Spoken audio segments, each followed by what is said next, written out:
At the end of the first period, Jim asked me a question very interesting. Is a definition true or false? Is a definition true? The definition in itself is not true, because it is, the truth is in the judgment. When we compare predicate with the subject. John is a good Catholic, so that is true if in reality John is a Catholic. And I must give a reason for that. He goes to charity, Mass every Sunday, etc. Okay? Definition is either valid or invalid, complete or incomplete. Now, if I say, for example, dog is an animal, man is an animal, that definition is incomplete. I cannot say it is true or not true. If I say, for example, a cyclops is a man with one eye in the forehead, that definition is complete, and this definition is good. Is it true? No. It can be.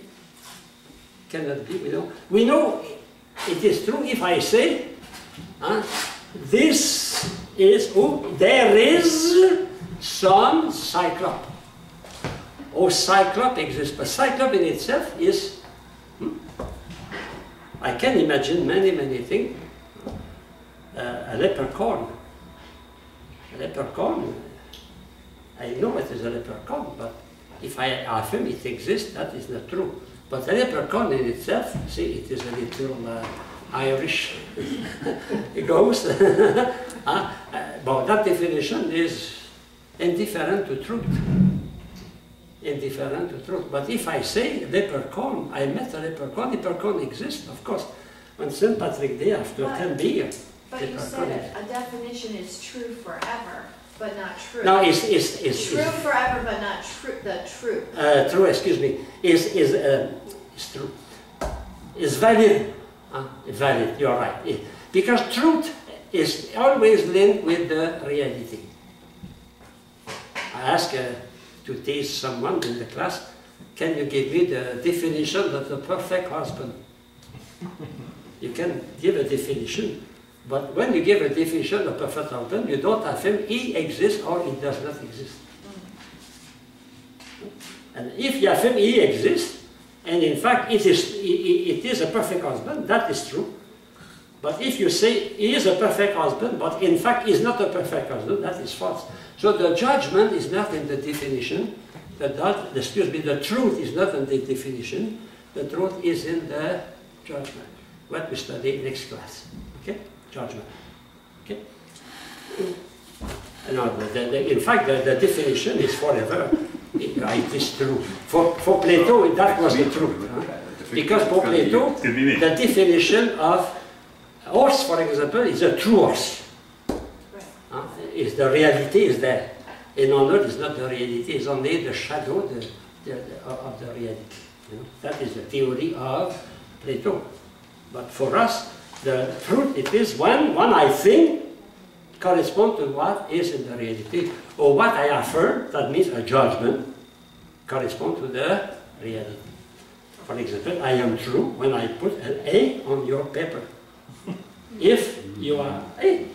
But if you give me $200.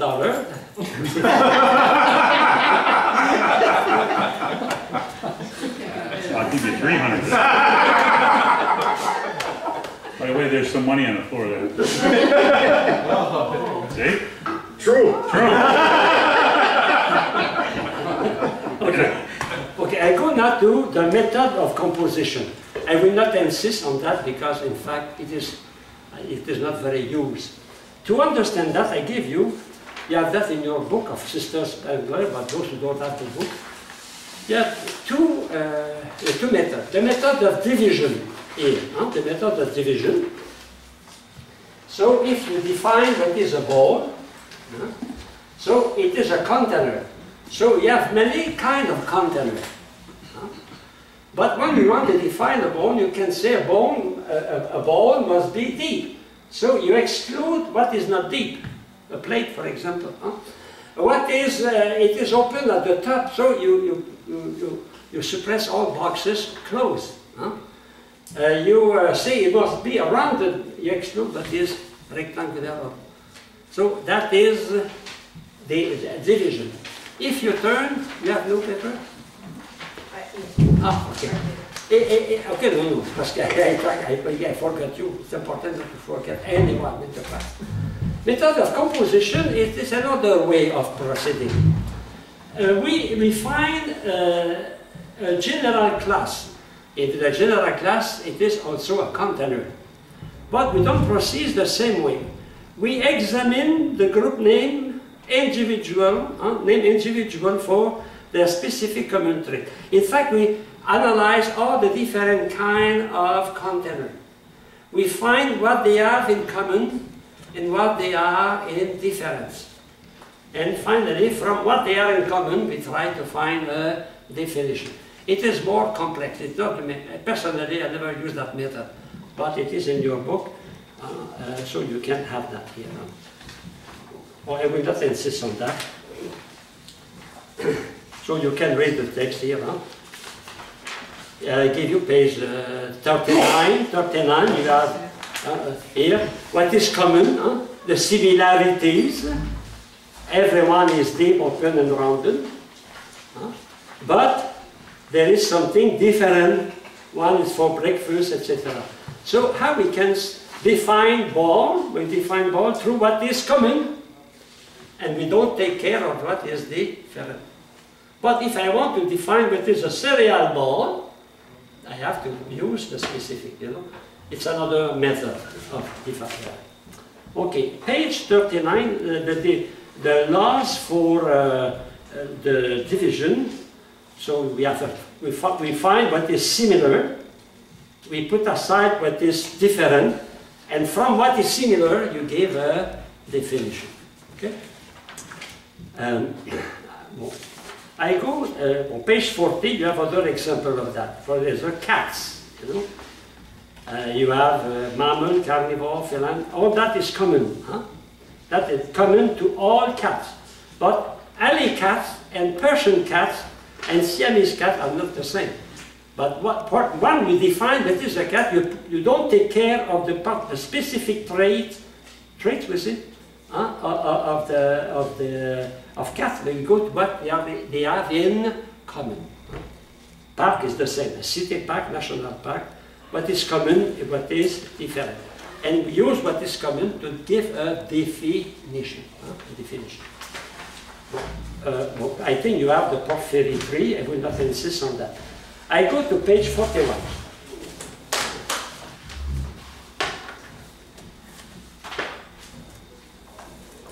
On page 41, the importance of direct perception of the elements involved to find the definition, of course.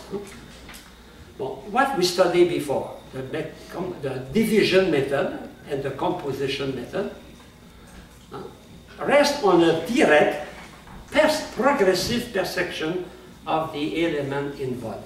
That means we define through the perception of what we see in the thing. We cannot define outside of that. We cannot define from our imagination. When we define the thing, we have to use a direct perception of the thing. I cannot define the thing I don't know. And to define the thing, we must have some object, some animals, some thing in front of us. If I want to define what is a carrot, I don't put a bait, a salad or radish. You know, I have to start from what I see. That is common sense. In fact, all our knowledge starts from sense experience, even our definition. So, based on some sense experience, the definer does not reason, but he observes. In fact, a definition is not based first on reasoning. A definition is based on observation. We observe, we have sense experience. For example, that the ball is a container, you know, or the cat is black. He accepts that because of experience. It's a direct evidence. I don't have to trust the color of my cat. My cat is black. You know. my cat has 4 legs, my cat is a mouse hunter. I don't, it is evident. It is direct knowledge, direct intuition. And when we have a direct knowledge, we call that produces in us, we call evidence. Evidence is the clarity with which the truth arrives to us, and the knowledge of a thing arrives to us. Okay?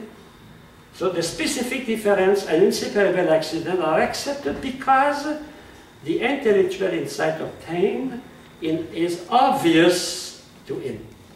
It is evident. So in the definition, when I define a cat, when I define, I don't know, a man, etc., a bird, I must start from sense experience, from observation. In that, I don't have to imagine, it is from that, it is evident.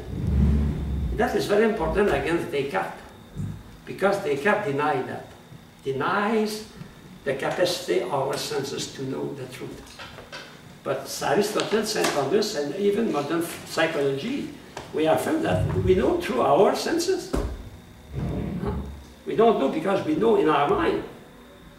We know because they are there. In the theory of idealists, you have the knowledge already in you, it is innate. God put that in you, or a sorcerer, or by accident, or chance. And when you go on in the forest, in Australia, you see a strange beast, you say, ah, yes, that is a kangaroo. No. You don't have the idea of kangaroo, but you have the idea of kangaroo from the direct observation of a kangaroo. It is through the direct experience of a kangaroo you can define what is a kangaroo, or the description. We cannot start from the knowledge of my kangaroo to recognize the kangaroo. After, okay, when you know what is a kangaroo, and you come back 10 years after in Australia, and again, you see that is a kangaroo, it corresponds to my idea of kangaroo, but that idea was acquired through experience, direct experience, or the experience of picture or others, to my senses. Okay? So the element of definition are obvious because of both sensible example and intellectual insight. In fact, in the definition, a definition is composed with realities known through my senses and also unified through my intellect. And definitions are very important because it is from the definition we can form judgment. I cannot say a kangaroo is fast if I have no idea what is a kangaroo. If I have no idea what is to be fast, to be rapid, etc. It is, we call that induction. So we have two ways of knowledge. We have the induction and the deduction.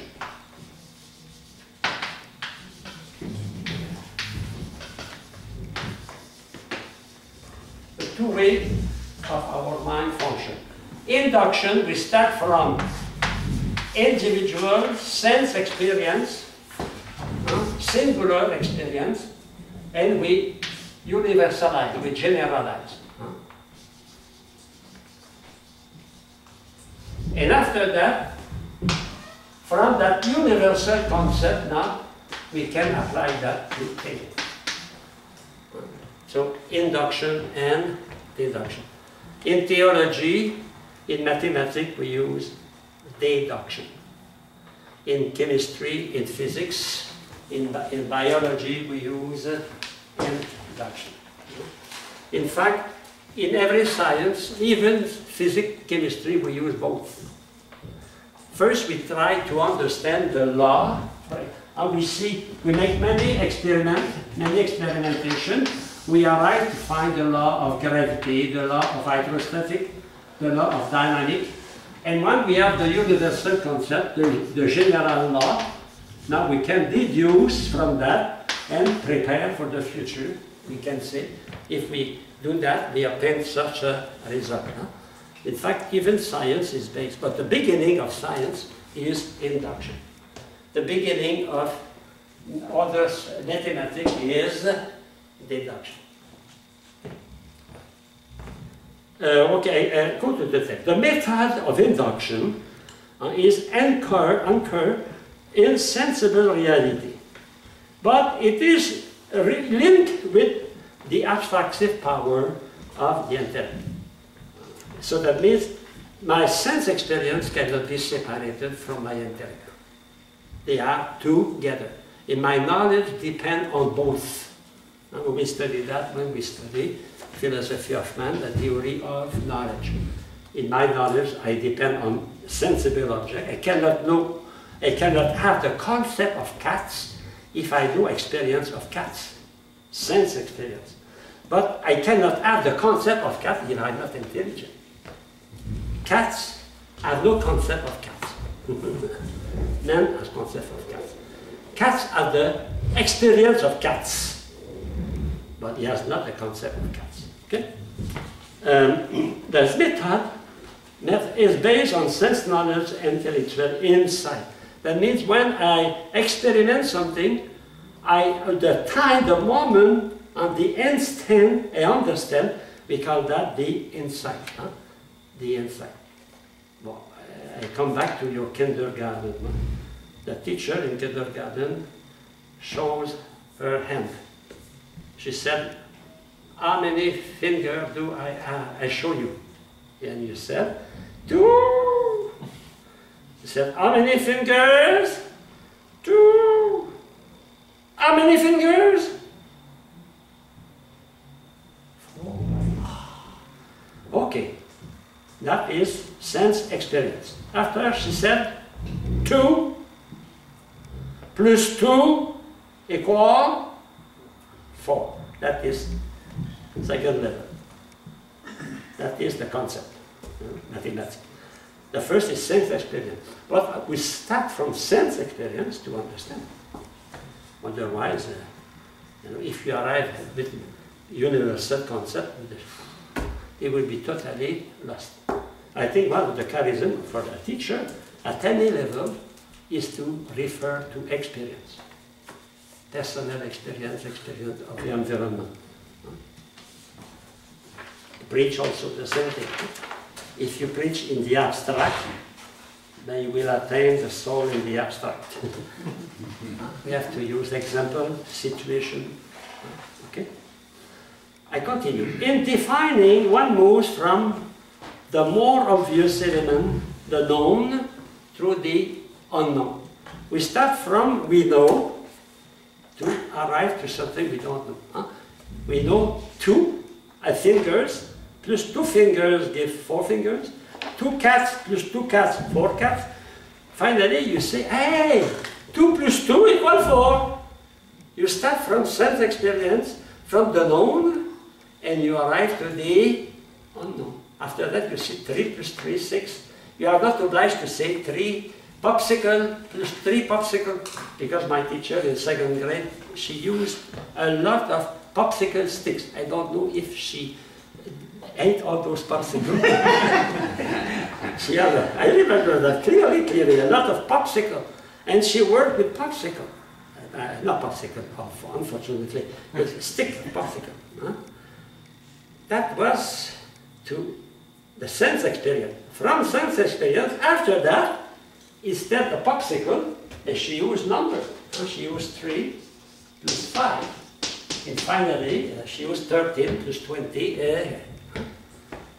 But the beginning must be sense experience.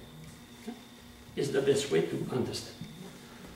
The base on which a definition rests, 2 things. First, the direct perception of the oneness of a thing, sensory knowledge, at least to know that the thing exists.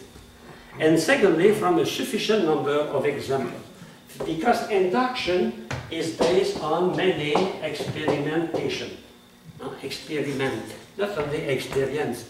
What is the difference between experience and experiment or experimentation? Experience, it is what you do with your senses. You experience this morning, oh, it's cold. It's an experience. Huh? Okay? Experiment, or experimentation, you control, you measure experience. You say, oh, I look at the thermometer. Ah, this morning it is 52. The day after, ah, it is 50. You control that is experiment. But experience, okay, it is tone, it's like that. The difference is there. That means you can do a lot of experiences. If you don't reflect on that, you cannot progress. We progress when we reflect on our experiences. We give a meaning to that. A meaning to that. Many people, they saw apple falling from trees, but Newton tried to put a meaning in that. He discovered the law of gravity. Archimedes was floating, swimming in the pool, and suddenly he discovered the law of hydrostatic buoyancy. Why we float? So we see that the condition for a good induction is it is the sufficient number of experiments. Okay?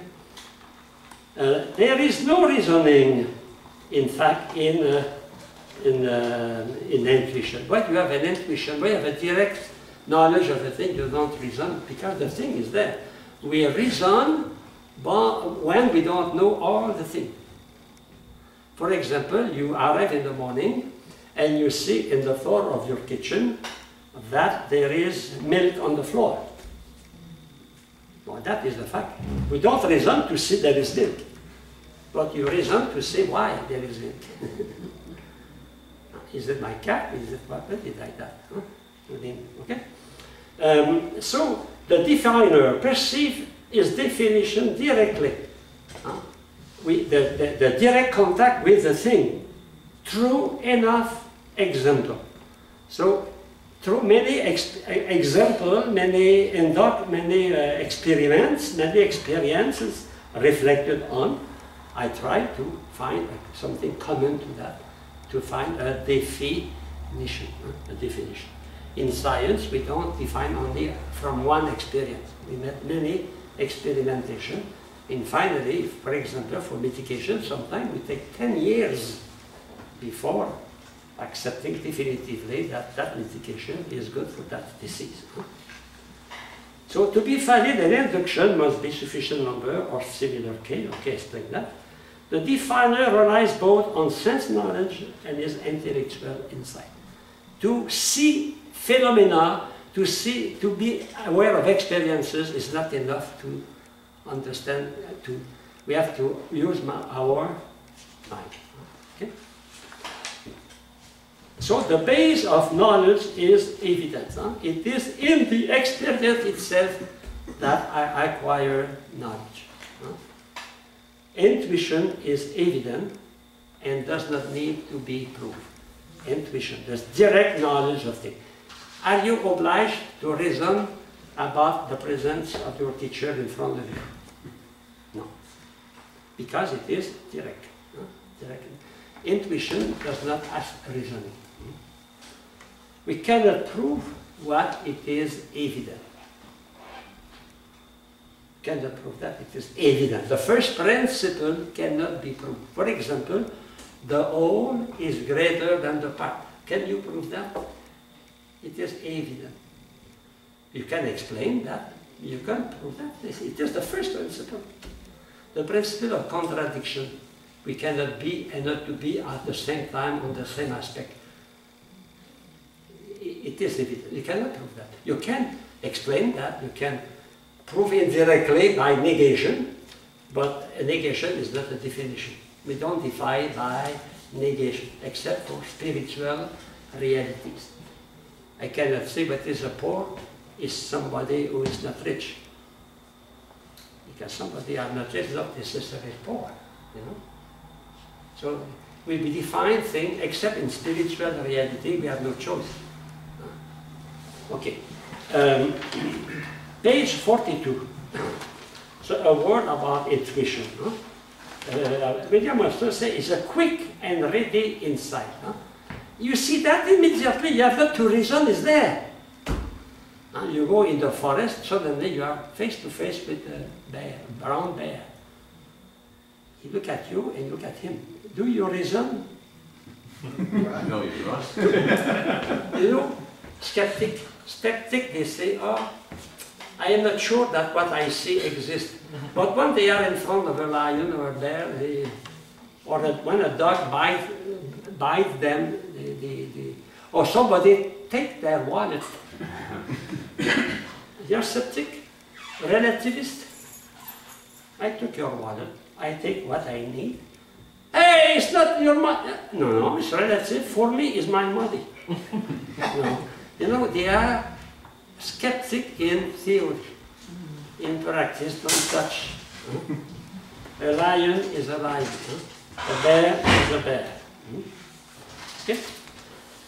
On page 43, I give you some exercises to do. We can do one or the other with that. And it is to apply the definition from division.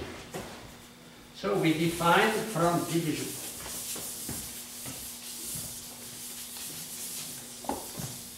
I give you a definition.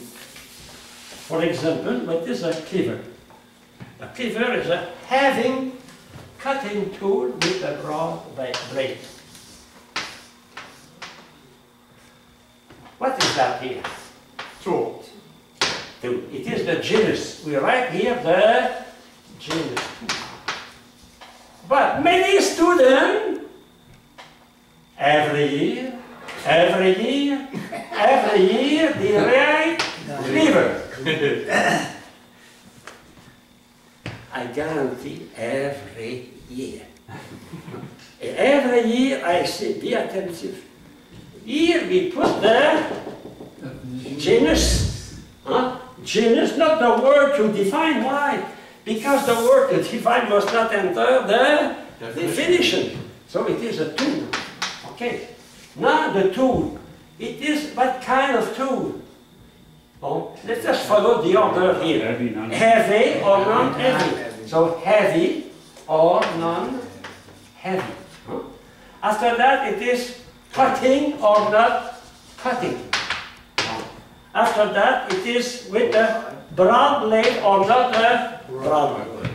So what is a cleaver is a tool, heavy, cutting with a broad blade. So we have here all the elements of the definition. You have the inseparable accident. So we define, and here we have the genus. You have the genus. Look at the second, a club. A club is a heavy stick, thinner at one end, used as a weapon. Here,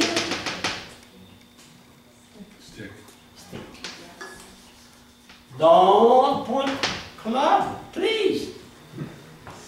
No, that is, I affirm every year. It's funny, he insists on that. That means what the student does not understand. We define through a genus, stick. And after that, we find the different division. So, heavy or not heavy. Heavy or not heavy, non-heavy. Thinner at one end or not thinner at one end. Used as a weapon, not used as a... It's not difficult, no? No.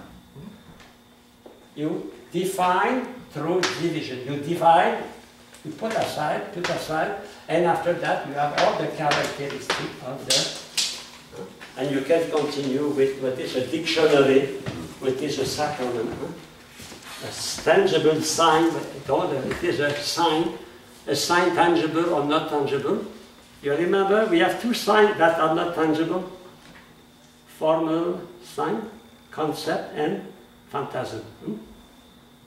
Their nature is only to indicate. Okay?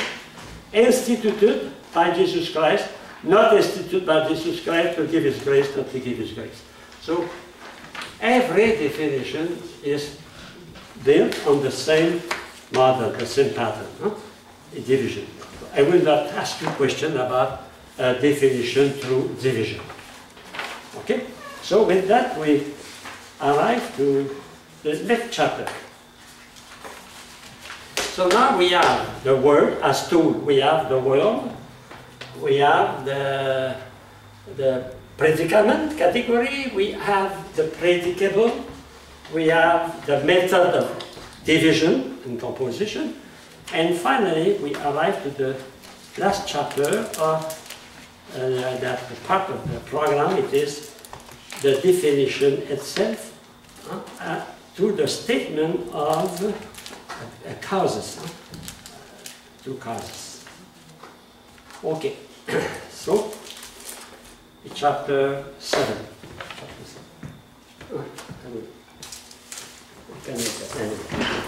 I have difficulty. Thank you. Thank you very much. Okay, so what is, how we can define? Well, introduction, page 45, okay?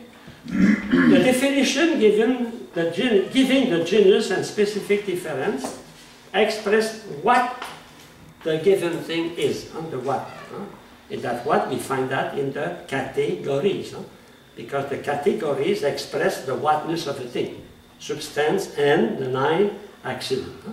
And automatically give some cause of this given thing. Interesting. In fact, when we are in presence of a thing, not only we want to know the thing, but we want other thing about that. We want to know other information. We want to know of what it is made. We want to know who did that. We want to know what is the usage of that, what is the finality of that. In fact, we work on the 4 causes.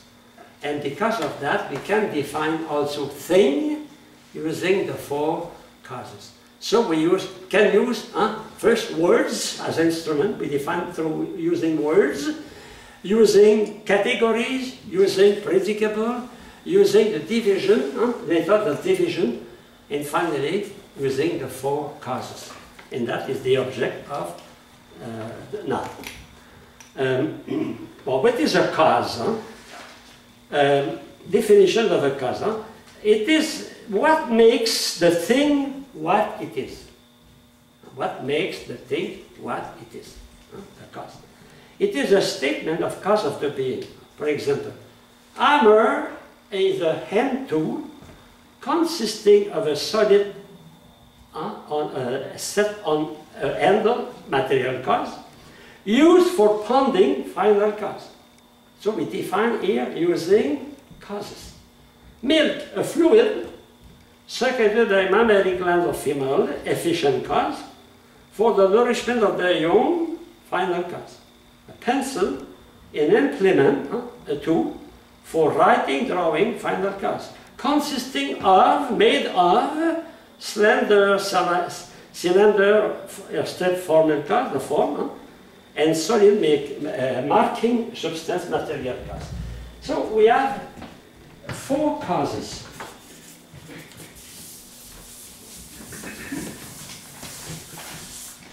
And we distinguish, according to Aristotle, to intrinsic causes and extrinsic causes. That means the cause making, constituting the thing. Remember when we studied at the beginning, a desk here is made with matter and form. Wood is the matter and the form of the desk, the table. Okay? So we have a material cause and we have formal cause. For example, in the case of man, man is a rational animal. Materially, it is his body. Formally, it is his soul, intellectual soul, intelligent soul. So every material reality is made with matter and form. And we remember, matter is a principle of indetermination. Principle of indetermination and formal cause is principle of determination, perfection. For example, the wood can become anything. Anything, of course, can become a bird, but in his, but when I put the form of the desk, it is determined. The form of the desk determines the wood, determines the matter. That we call that material cause and formal cause. Okay? Now, it's not enough for a philosopher to know that. Anyway, anybody want to know more than that. They want to know, for example, if it was made in China. You look, China or Bangladesh or United States, when you buy something, okay? So you are searching for the efficient cause. Who did that? What did that? And the why? What is the goal? What is the motive? What is the reason for that? The final cause. So we can define things using the four causes. So it is interesting for us to have a better idea what is a cause first, and secondly, what are the four causes. In fact, what we study now, we will come back on that, on metaphysics. So, but in metaphysics, it could not be at the point of view of definition, it will be at the point of view of existence. But in fact, the knowledge reflects the reality. So when you study that now, it will be useful in January when we study metaphysics. Okay, I go now to, oh yes, by the way, we speak about cause. In fact, we are continually in an environment of causality. Continually, we are subject of cause. We are causing things who we are caused. For example, light. Light is causing something in us, you know? Hair. But we are also causing, you're reacting, you are thinking, you know. So we are all the time either being influenced by something outside of us, or we are influencing something outside of us.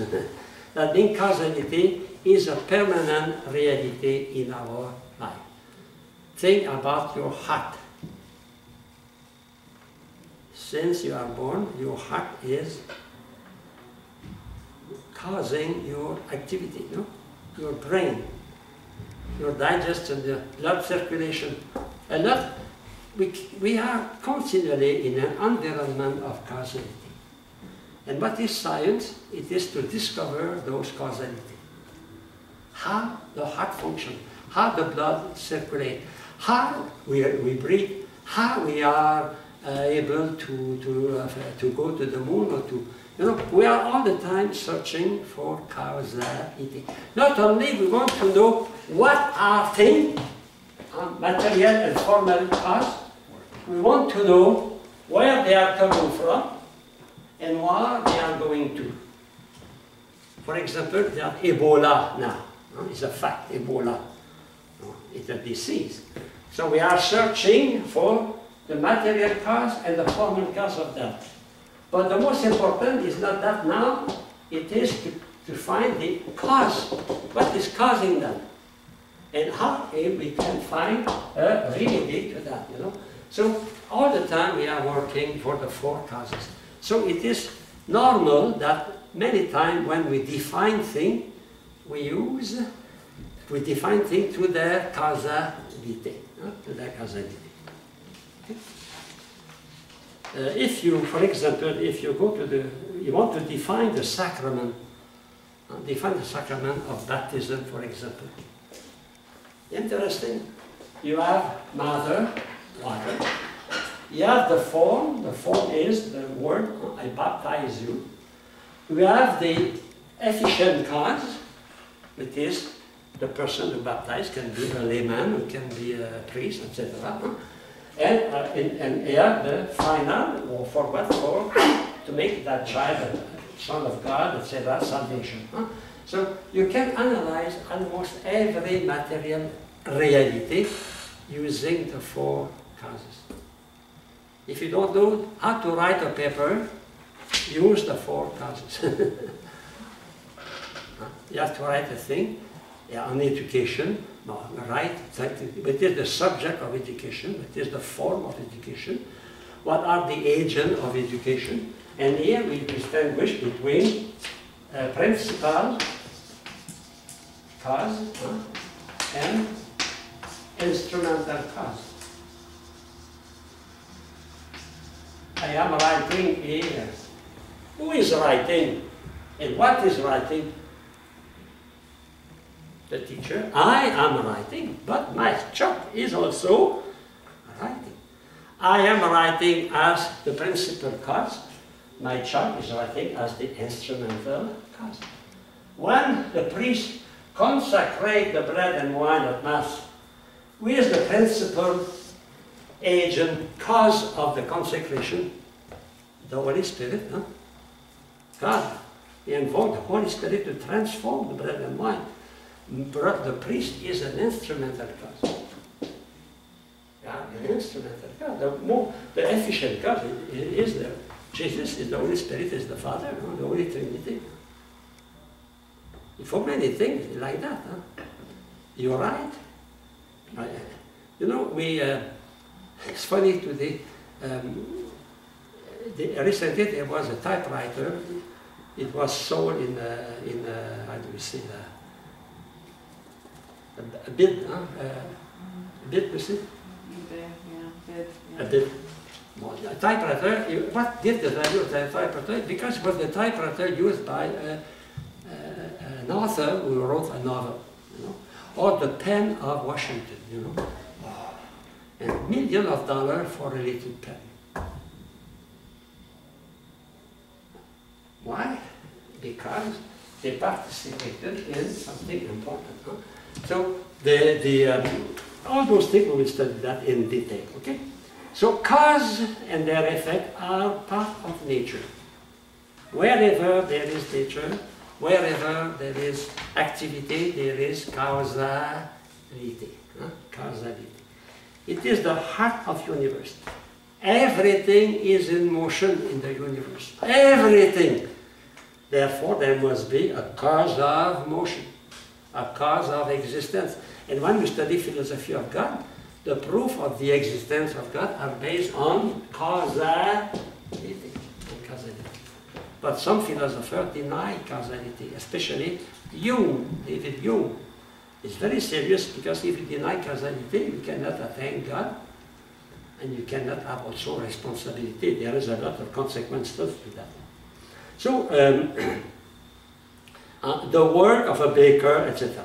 So, what is cause? It is any factor from which another thing follows with the dependence. The more important is dependence. There can be a sequence, but there is no causality. For example, a man goes to a house and he walks out of the house. And suddenly, after that, the police arrive and there is a dead body in the house. Is the fact that the man entered the house and walked out the house is the cause of, it is a sequence. You have to prove there is a link of causality. Unfortunately, many condemnations are based on circumstances, and sometimes there is no real causality, and innocents are accused because of that. Okay. So, a link of dependence. Boiling water is a factor bringing purification of water, etc. Studying provokes success. Okay. The cause is not simple succession, is a connection with dependence. There is a real link of dependence. I say, if you go to San Francisco, like, for example, 20 years ago, the Expos of Montreal, you remember, the club, baseball club of Montreal is Expos. They played in Auckland, and when they played, there was an earthquake. can we say the Expo of Montreal provoked the earthquake? It was a sequence of events. So the four causes. Why? The final cause. Why? Final cause. Who? The architect. Efficient cause.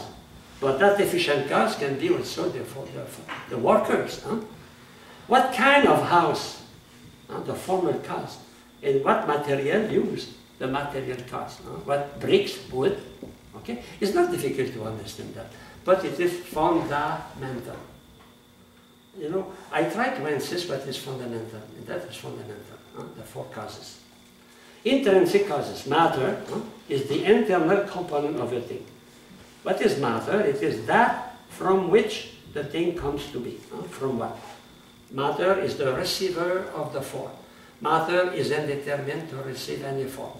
The wood can receive the form of a chair, of a desk, of a piano, of a bed. Matter is not determined. It can become many things. Okay?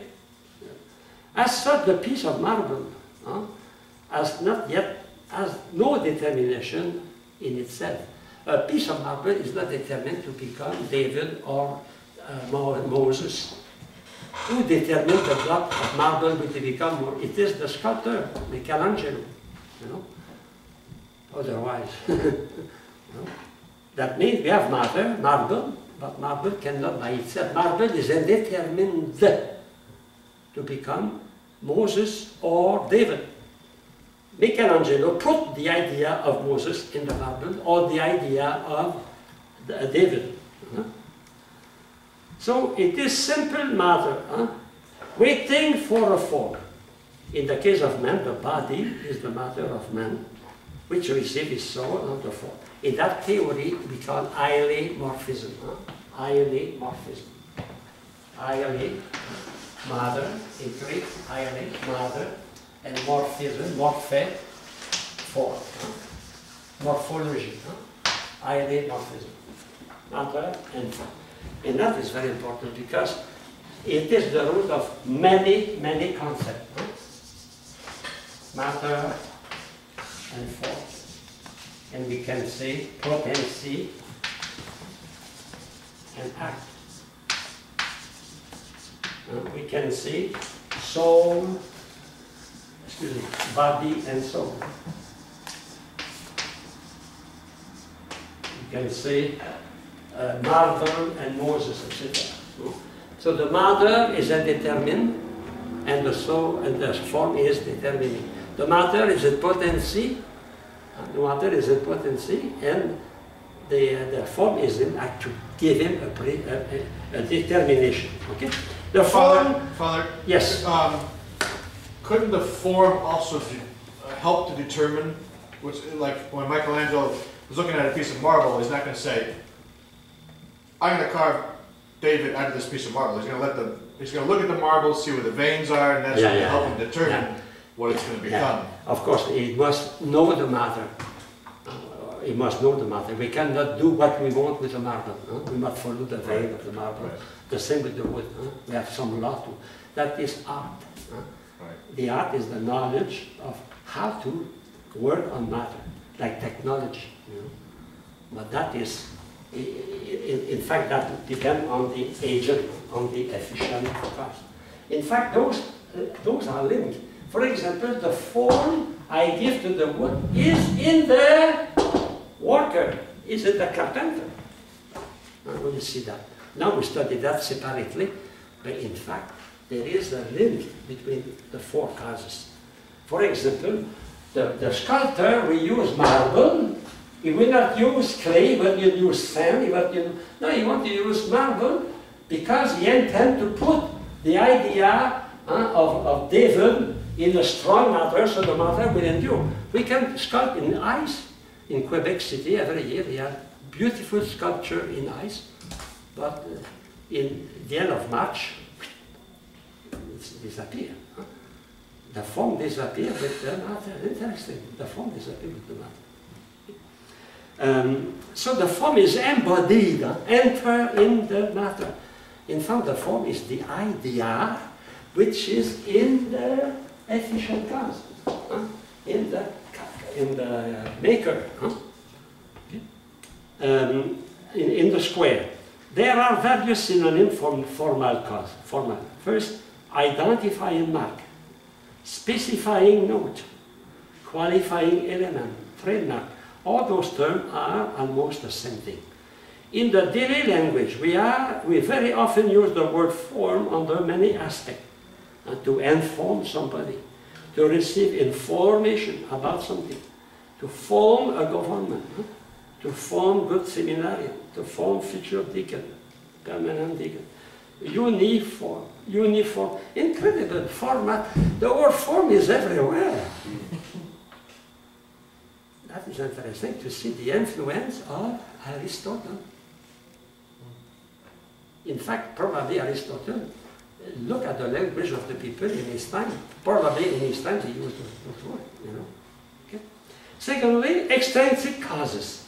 So it is the end, and in fact, what is the first cause present in the agent is the end. At the beginning, when the agent wants to do something, he has already the end in his mind, no?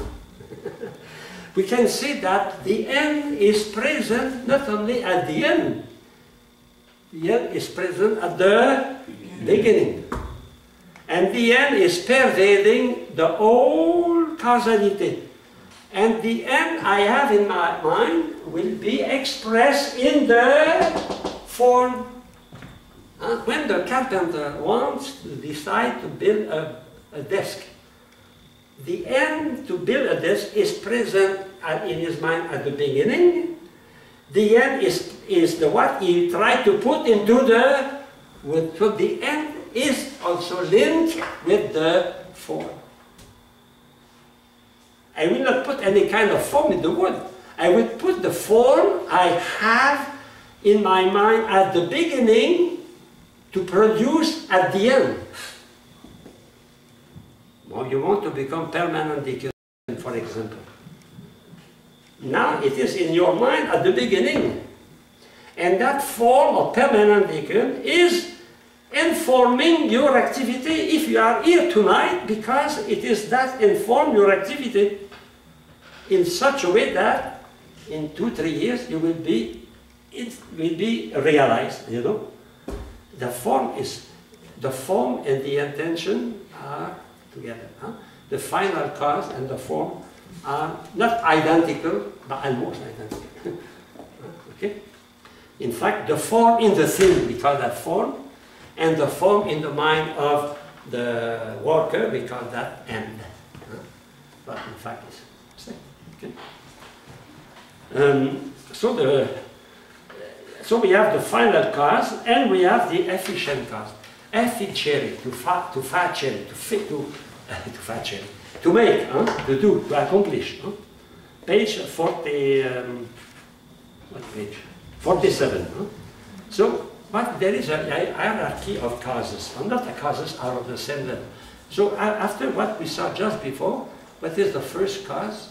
It is the end. It's funny, huh? The last cause is the first cause.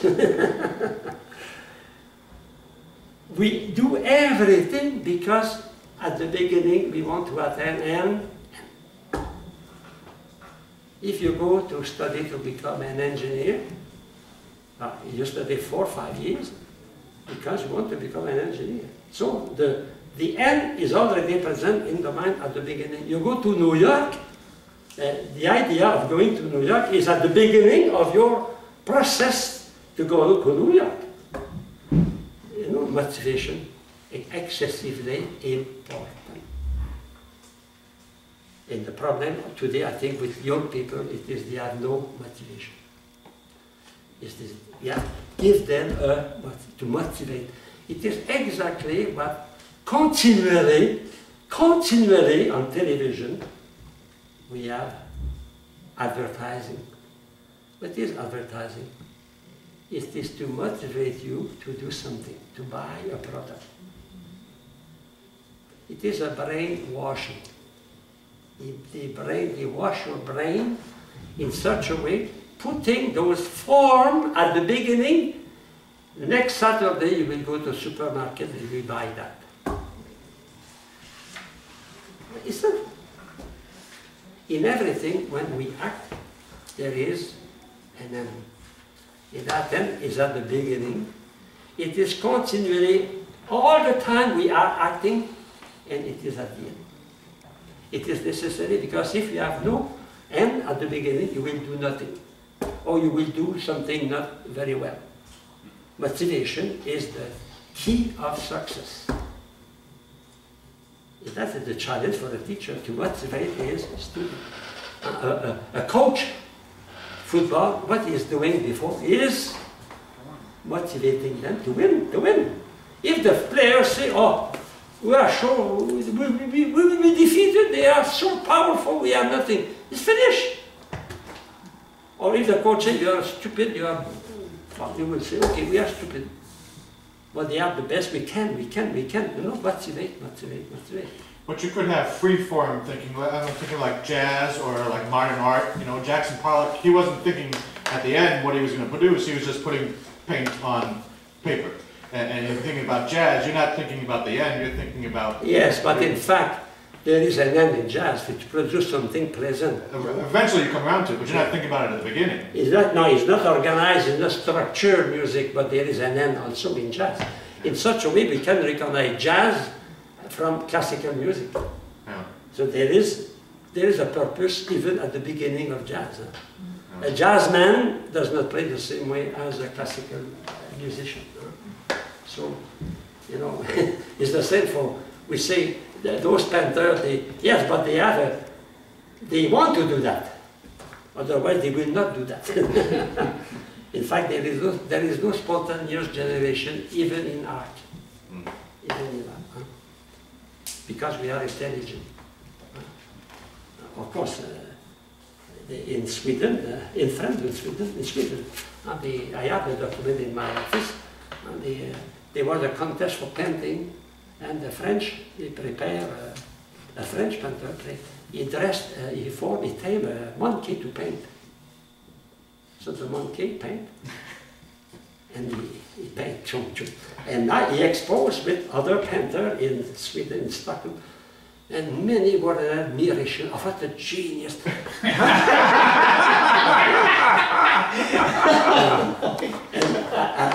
Well, it was that, they wanted to know who is that man. And finally, the real painter who tamed it, he came with it. It is, here is the painter. And I had to put the picture of that, you know. It's fun. What audacious, it's audacious paint.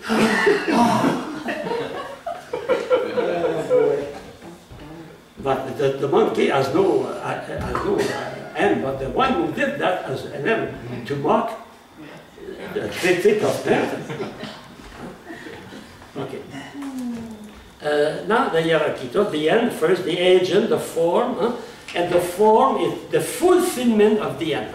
Form and end, they go together. And here we have to make a difference. The form is the end of production, and the end of the product is another thing, is the use of the product. What is the meaning of that? And I explain that in the square. When a carpenter, an artist, is doing something, so there is, in Latin, finis, end. So we have the end of operis become, of the work, of the work, the end of the work. And we have the end of operantis, the end of the worker. Well, for example, I can paint a beautiful landscape for the beauty of the landscape. I like that. That is the finis operis. But I can do that also because I need money to eat. I have a painter, but you know, I have to pay my rent. So there is a finis operis. I mean, the end of producing something beautiful. For example, the carpenter here, when he did that table, that desk, he had the end of the work, to produce a desk, a beautiful desk, etc. But at the same time, he has a wife and children. You have to feed them, to educate them, to send them to college. So he has an operantis. Finis operis, finis operantis. I give you another example. Well, suppose another musician composes a beautiful opera.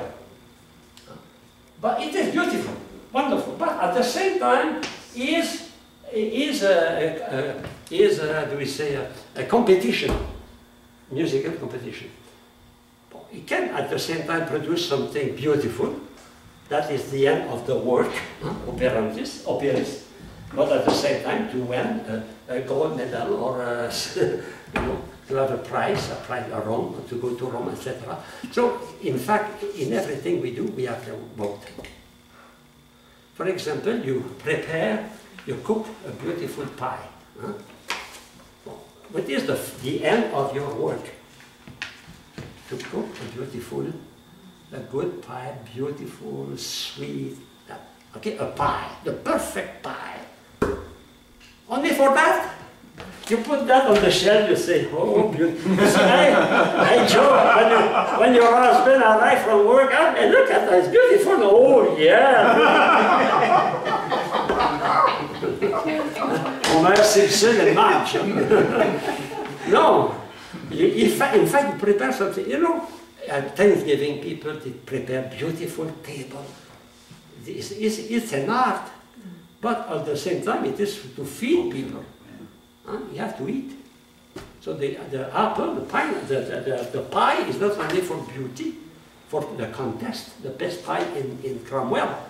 It is also to feed your husband, your children, and yourself. Okay. We cannot separate that. We cannot separate that. So we want to do, for example, if I have a teacher, you want to make your student understand and succeed. But at the same time, you have to pay your bill. You have to put gas in your car. So you have also the right to a wage, salary. That is the finis or pay rantis. But you can do marvelous work. In your parish, maybe you have a very good organist. And the organist is passionate, he likes music, he plays very well. You say after the Mass as a pastor or a deacon, oh, you know, Joe, oh, you're the best musician. So I wish you a good appetite. What he's waiting for? An envelope? Because he needs also, not only he works for beautiful music, but he is another end to feed this. It is this way of telling what you need to live, you know, is music. Okay? Sometime, some sister, I don't know, that is an invention, but we can, oh, we will say 3 rosary for you. Huh? So the poor merchant, you have to pay banana, huh? You have to pay. That means when we act, we have to do something good. That is the end. For example, a dentist, you want to take care of your teeth, and his goal is to give you the most beautiful teeth in Cromwell or in Middletown. Huh? But at the same time, he needs to pay his secretary to pay, you know, finis operis, finis operantis, at the end of the work. The mother, okay, anything. Now B, the causes. I have 10 minutes. The causes as found in definition. So we can use the causes in the definition. Huh? In fact, the form is the terminal point or the realization of others. So when we want to do something, it is to put the form of the things in. So the form is central in anything, and the form is the terminal point.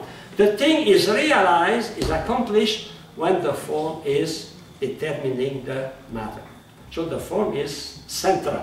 The formal cause is central. Huh? Okay? So now I continue. About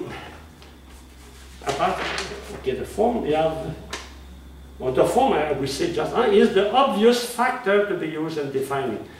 So we can find the form as altered. You know, form is an equivocal word, means many things. The form, external form.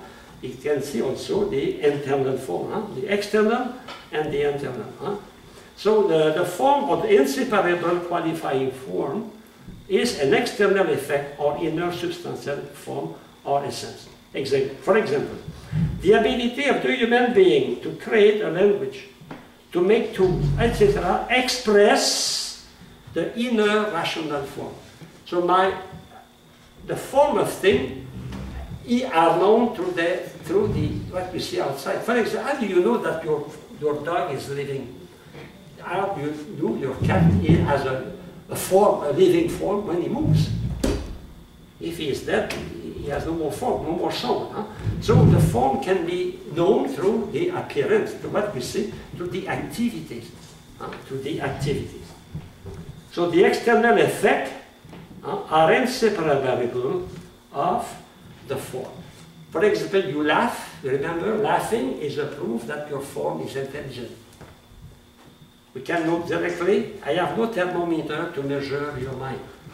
I can measure your understanding through the examination. You cannot do that otherwise. Huh?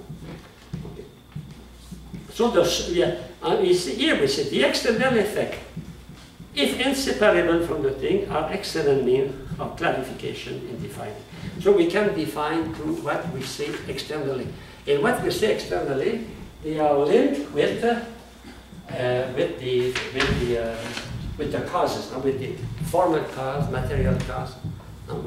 For example, we can we can know the nature of the thing, what we see externally. You can know the nature of his life through the effect of life. That means motion, transitive activity, immanent activity. When you see your child growing, you say he is living. But that never grow. Huh? Okay. Next page, final cause and final form. I already explained that. Huh? They are gathered together. Huh? So the absolute final cause, of course, is God. We study that in philosophy of God. The Creator is also the first form of which all created form. But that is very dangerous to say that. Because strictly speaking, God is not the form of the thing. He's totally independent. But we can say is the model. In everything we share in God. We see that in theology. Huh? That means if we have some qualities, it is a sharing in the qualities of God. Huh? But I don't like too much that affirmation here. I'm not at ease with that here. That to say that God is the first form of which God is not the firm thing, the form of thing, but is the form modeling everything. For example, I am intelligent. I share in the intelligence of God. God for me is a model of intelligence. Okay. Artificial thing can, okay. No, perfect definition. I have 5 minutes. So we can define using the form, the matter, the agent, and the end. You have that, for example, vinegar. Using the form. So, using the matter, you can read that by yourself. I go now to page 50.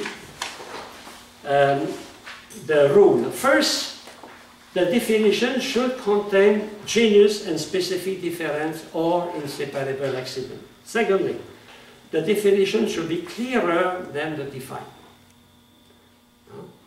Avoid strange, difficult definition, etc. Avoid metaphor, etc. Third, the definition and the thing defining should be equivalent. When they are very good, it should be, and we can check convertible. Man is a rational animal. Rational animal is a man. You know? So here you have some inadequate definitions. Some definitions are inadequate because they are not complete. If I say a table is a furniture, it's not complete. Now you have a problem with the undefined terms. But the problem is some term cannot be defined because there is nothing above them. For example, in geometry, can you define what is a point? At that point, you cannot define it.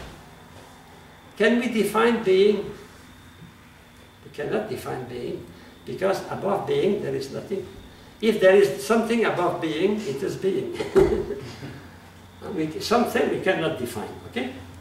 The next page, page 51. as having the greatest extension, the most basic term, point, digit, one cannot be defined. Unity cannot be defined. It cannot be put in any kind of box. So being, things are most commonly used to design thing in a very general way. When you don't know to say a thing, you say, this is a thing. It's a thing. It's a thing. It's a being. Okay? Second problem, is it true that whatever is undefined is unknown?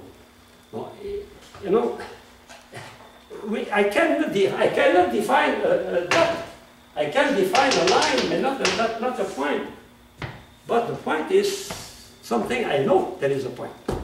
I cannot define being, I cannot define existence. Because existence, it is the first fact of everything. When we study the predicament, we study that being is the supreme. There is nothing above being. There is no concept above being. Okay? But being, we can know what is that. Of course, we have a very vague idea, but being, that means exist, something exists. So we cannot define everything. We cannot define everything.